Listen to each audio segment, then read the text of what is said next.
طالبان کی تاریخ اور آغاز، تشکیل اور ابتدائی آغاز۔ طالبان، جس کا مطلب پشتو میں طلبہ ہے، 1990 کی دہائی کے اوائل میں شمالی پاکستان میں سوویت افواج کے افغانستان سے انخلا کے بعد الفابیری۔ اس گروہ کی ابتدائی تشکیل پاکستان کے پشتون علاقوں میں موجود مذہبی مدارس میں ہوئی، جنہیں بنیادی طور پر سعودی عرب کی طرف سے فنڈنگ فراہم کی جاتی تھی۔ ان مدارس نے سنی اسلام کی سخت تشریح کی تبلیغ کی، جو دیوبندی مکتب فکر پر مبنی تھی، اور اسے پشتون قبائلی روایات کے ساتھ ملا کر پیش کیا گیا۔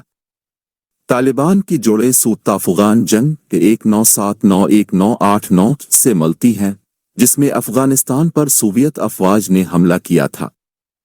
اس تنازع کے دوران متعدد مجاہدین گروپ الفابیری، جنہیں امریکہ، پاکستان اور دیگر مغربی اور اسلامی ممالک کی حمایت حاصل تھی، اور وہ سوویت قبضے کے خلاف لڑ رہے تھے۔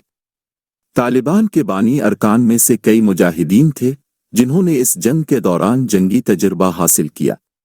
طالبان کی تحریک 1994 میں باضابطہ طور پر اس وقت شروع ہوئی جب ملا محمد عمر، جو ایک سابق مجاہد کمانڈر تھے، افغانستان کے جنگی سرداروں کی آپس کی لڑائی اور بدعنوانی سے مایوس ہو گئے تھے۔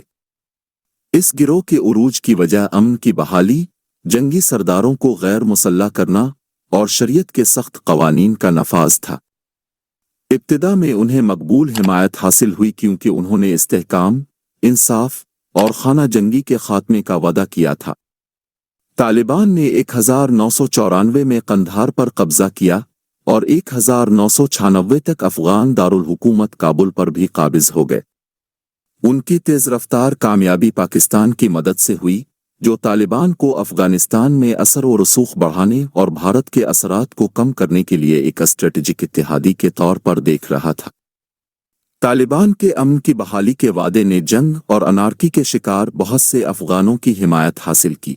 1996 سے 2001 تک طالبان نے افغانستان پر حکومت کی اور اسلامی قانون کی ایک سخت تشریح نافذ کی، جس کے تحت خواتین کے حقوق پر پابندیاں لگائی گئیں، موسیقی، ٹیلی ویژن اور دیگر تفریحی سرگرمیوں پر پابندی عائد کی گئی، اور سرعام سزائیں جیسے پھانسی اور اعضاء کی کٹائی بھی عام تھی۔ اس دور حکومت کو صرف پاکستان، سعودی عرب اور متحدہ عرب امارات نے تسلیم کیا۔ طالبان نے اس دوران اسامہ بن لادن اور القاعدہ کو پناہ فراہم کی، جو متعدد دہشت گرد حملوں کے ذمہ دار تھے، جن میں 1998 میں افریقہ میں امریکی سفارت خانوں پر بم دھماکے اور 11 ستمبر 2001 کے امریکی حملے شامل ہیں۔ ان کا دہشت گردی کے ساتھ تعلق آخرکار ان کے زوال کی وجہ بنا۔ امریکی قیادت میں حملہ اور طالبان کا زوال 2001 9 نومبر کے حملوں کے بعد، امریکہ اور اس کے اتحادیوں نے طالبان سے مطالبہ کیا کہ وہ بن لادن کو حوالے کریں اور القاعدہ کو ختم کریں۔ طالبان کے انکار پر اکتوبر 2001 میں افغانستان پر امریکی قیادت میں حملہ ہوا۔ چند ہی ہفتوں میں طالبان کی حکومت ختم ہو گئی اور ان کے رہنما زیادہ تر افغانستان اور پاکستان کے دور دراز علاقوں میں روپوش ہو گئے۔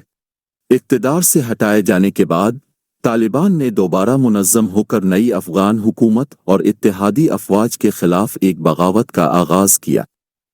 انہوں نے گوریلا حکمت عملی، خودکش حملے اور IED حملوں کو اپنایا، جس سے افغانستان کے بڑے حصے غیر مستحکم اور خطرناک ہو گئے۔ طالبان کی بحالی کی وجوہات میں افغان حکومت میں بدعنوانی، اتحادی افواج کی طویل مدتی سیکیورٹی فراہم کرنے میں ناکامی اور پاکستان کے اندر سے ملنے والی حمایت شامل تھیں۔ اس دوران طالبان نے افغانستان کے بڑے حصوں پر کنٹرول کا مقابلہ حاصل کیا اور رفتہ رفتہ اپنا اثر و رسوخ بڑھاتے گئے۔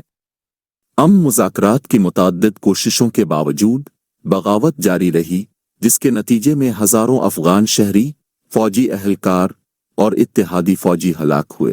2020 میں امریکہ نے قطر کے دارالحکومت دوحہ میں طالبان کے ساتھ ایک معاہدہ پر دستخط کیے، جس کے تحت امریکی افواج کی افغانستان سے واپسی اور طالبان کی یقین دہانی شامل تھی کہ وہ القاعدہ اور دیگر دہشت گرد گروپوں کو افغان سرزمین استعمال کرنے نہیں دیں گے۔ اس معاہدے میں افغانوں کے درمیان بات چیت کی شقیں بھی شامل تھیں،